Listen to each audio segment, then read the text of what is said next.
Of course, what we do need as businesses is consistency. And from a Stellantis point of view, we are operating globally, and therefore a situation of free trade is much preferable. How difficult is it to shift supply chains? I mean, it feels like the month exception was given so that companies like Stellantis would be able to sort of get their ducks in a row. But what does that actually mean on the ground when it comes to shifting supply chains, finding alternatives?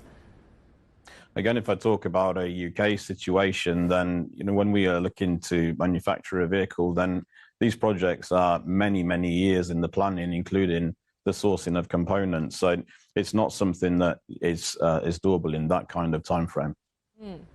Well, let me talk about the UK market. We got some interesting data just now. I don't know if you heard me recap it, but looking at Tesla market share, it would seem in the UK really stood out as an outlier. We've seen Tesla EV or Tesla sales plunge in Europe in the last couple of months, but not in the UK.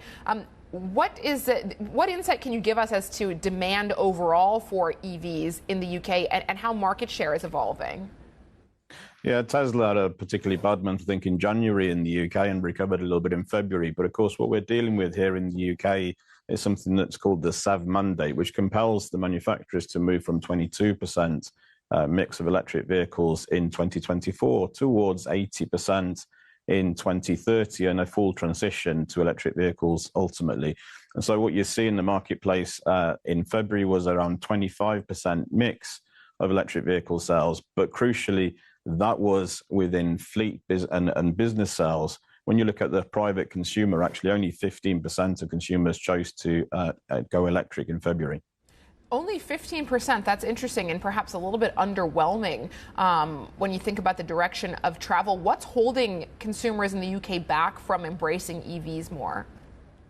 Yeah, 15% indeed disappointing. We need to be at 28% to be compliant this year.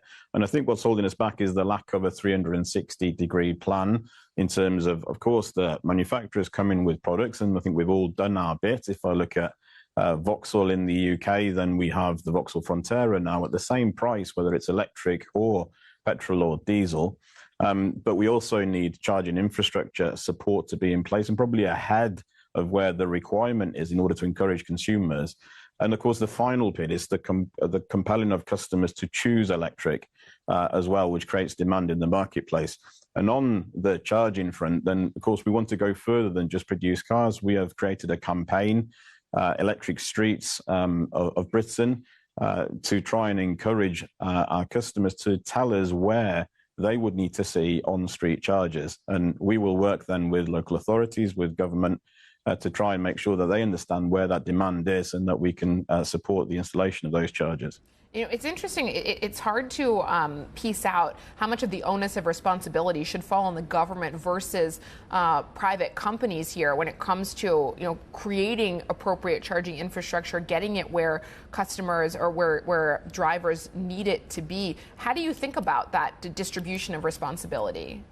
And I think what we're looking at here is a once in a multi-generational change from petrol diesel operated cars into electric vehicles. And so I think the expectation to have that all on the private sector is not realistic. The government has to support.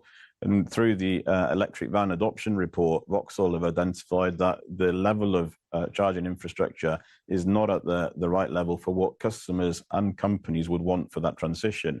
In fact, when we look at company users and people who purchase vans from us, Vauxhall being a major fleet operator in the UK, and those businesses are telling us today that in vast quantities, 91% of those companies would say if they want to transition their whole fleet over to electric vans and cars, then they would need to have a vast improvement in terms of the level of charging infrastructure on streets, because ultimately the drivers of those vehicles are living in properties perhaps where they cannot charge at home. Eurig, I'm not sure if you can comment on what's been happening at the EU level, but I'll ask you. The big news out of Europe this week around relaxing the timeline that car makers have to meet these new stringent emission targets, 3 years instead of 1. How significant is that? I think Stellantis welcomes that level of flexibility in the marketplace. But of course, in the UK, that is very similar to what we have today. We have a transitional trajectory with some flexibilities in there. But of course, you've got to make sure that you meet that transition year by year. Stellantis UK met that requirement in the UK last year. We will meet that requirement in 2025 as well. And that all comes from having ranges of vehicles, the Vauxhall range now fully available with electric versions across all of our models, be that cars or vans.